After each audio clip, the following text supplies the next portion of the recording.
Para você, meu amigo ligado no meu, no seu, no nosso canal de notícias, após derrota na Previdência, Guedes manda compensar cada bilhão perdido. Como isso vai afetar você?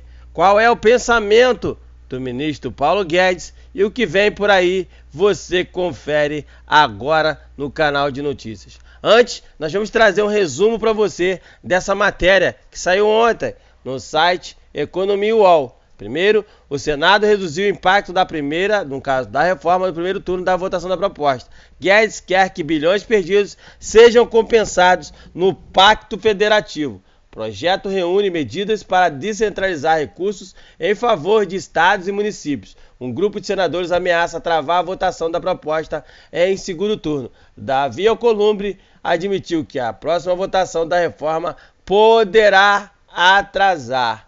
Bom, o Senado Federal reduziu em 133,2 bilhões o impacto da reforma da Previdência Social no primeiro turno da votação da proposta. A desidratação inesperada deflagrou uma mega operação no governo para evitar perdas ainda maiores numa força-tarefa que mira agora o segundo turno para manter a potência fiscal de 800,3 bilhões. Segundo o jornal O Estado de São Paulo, apurou, o ministro da Economia, Paulo Guedes, ordenou que cada bilhão perdido no Senado seja compensado no Pacto Federativo, que deve reunir medidas para descentralizar recursos a favor de estados e municípios. Como isso vai afetar você de alguma forma? Bom, a indicação de Guedes a seus auxiliares de que haverá troco da equipe econômica gerou ainda mais animosidade no ambiente, já conflagrado no Senado. Retaliação? Pau que dá Chico, dá Francisco, avisou o líder do MDB do Senado, Eduardo Braga, lá do AM. Amigos, os senadores já estão insatisfeitos com os resumos da divisão dos recursos do mega leilão do petróleo do pré-sal e querem o respaldo do governo para garantir a fatia dos estados. A Câmara articula reduzir a parcela de governadores para turbinar os repasses das prefeituras, sem uma definição sobre os recursos. Um grupo de senadores ameaça travar a votação em segundo turno, que estava prevista para 10 de outubro. O presidente do Senado, Davi Alcolumbre, admitiu a próxima votação e última etapa antes da promulgação da reforma pode atrasar. O principal obstáculo é a resistência de senadores em dar o aval à chamada quebra de interstício.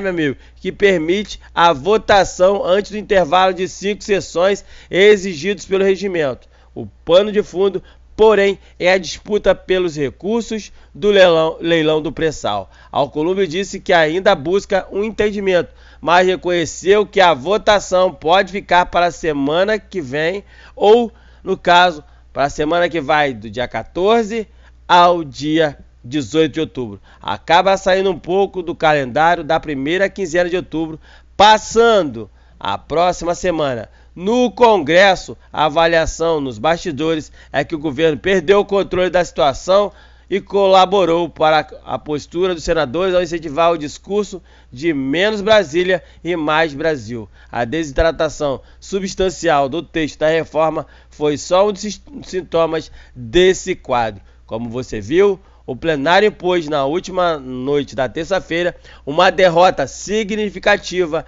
ao retirar, nas regras do pagamento do abono salarial, o texto da Câmara que restringiu o benefício no valor de um salário mínimo a quem recebe, no caso, aí R$ 1.364 por mês. Mas o Senado decidiu manter as regras atuais que garante o repasse a quem ganha até 2 salários mínimos. A mudança tirou 76 bilhões da reforma da Previdência. O revés acendeu o alerta no governo, principalmente da lista de destaques que ainda serão votados e já começaram desde a última quarta-feira, dia 2, e que podem tirar mais 476 bilhões de reais da reforma da Previdência. Técnicos trabalham desde as primeiras horas da manhã da última quarta-feira num amplo material para defender a manutenção de cada ponto, com detalhes de impactos e alertas sobre as mudanças de mérito que levariam a uma nova votação na Câmara e atrasariam o cronograma da reforma.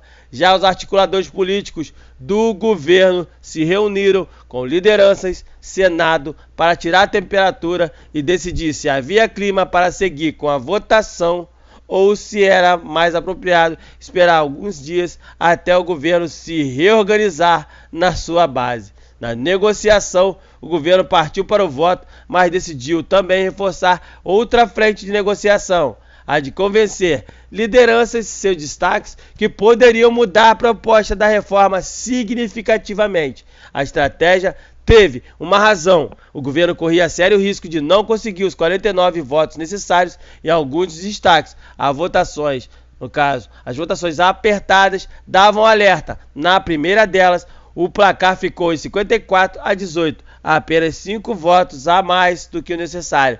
A qualquer ausência imprevista de um senador poderia comprometer dezenas de bilhões para os próximos anos. O secretário especial da Previdência, Rogério Marinho, entrou em campo e diretamente do plenário conversou com líderes e costurou os acordos que reduziram os riscos para a reforma, mas resultaram em promessa de rediscussão de algumas regras e uma nova proposta. O líder do governo no Senado, Fernando Bezerra, também operou para reduzir os danos após ter sido o principal alvo de quem buscava apontar culpados para a derrota na quarta-feira. No Congresso, a votação do abono foi considerada nos bastidores um recado dos senadores e uma jogada ensaiada com o líder do governo.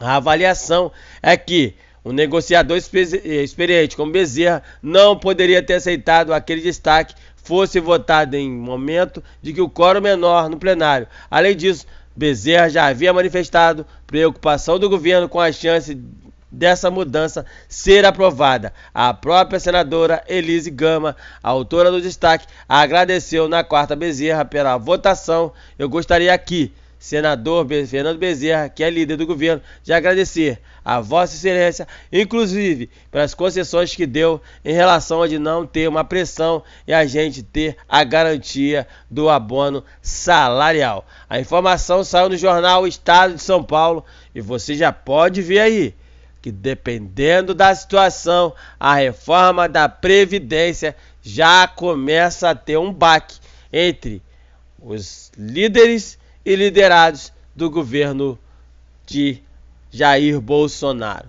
Se você aí está preocupado com a reforma da Previdência, fica ligado, que o recado foi dado. Após a derrota na Previdência, o ministro Paulo Guedes mandou compensar cada bilhão perdido. E em quem vai cair essa conta, nós vamos ver quem vai pagar essa conta no futuro, nos próximos capítulos. Eu vou continuar monitorando o que acontece em Brasília, tirar suas dúvidas e deixar você bem informado. Por isso, se você não se inscreveu no nosso canal, se inscreva. Se você tiver alguma dúvida em alguma matéria que a gente traz para você, é só deixar o seu comentário.